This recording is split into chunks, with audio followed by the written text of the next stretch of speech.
I had no voice, you know, I was just kind of like but then there was a couple good scenes with Al. You know the scene where you tell Al that a very important scene where you tell Al that it wasn't a miscarriage, it was an abortion. Oh no, I'll never forget that. That was Talia's idea. Talia! All right, girl. It was Talia's idea that she has the abortion as her way to. That idea. That was her idea. You wrote that. Right here. Shout it out. Wait. Last question, please. Well, obviously, there's a lot of people here that want. We have two questions. This II. lady's question, and he has something about the structure of Godfather II. Maybe we can answer those two. Good. What was the question about? Sorry, young lady. The structure of Godfather II, your question was? No, that was interesting about that. That was the concept of the script, to tell the story of a father and a son at the same time in parallel action in the same age.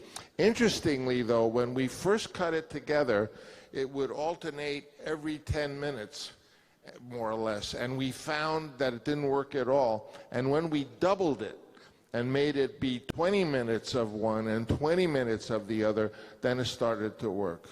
Just interesting. But it was written with the back and forth kind of shorter duration. The lady. The question is the fact that the violence is sort of being expressed through imagery of religion and procession.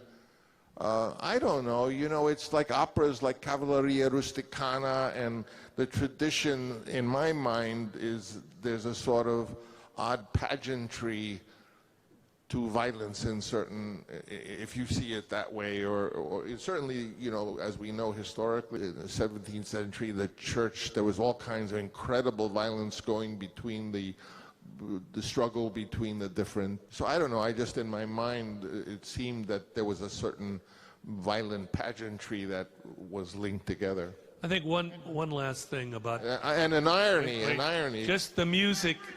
You're talking about the music in this piece, and there very seldom do you have a score that is so definitive. And you know, Nino Rota, when he did this, I mean, did you see La Strada and go on? Did you know? I knew Nino Rota's music very well, but the score that really sealed it for me was Rocco and His Brothers.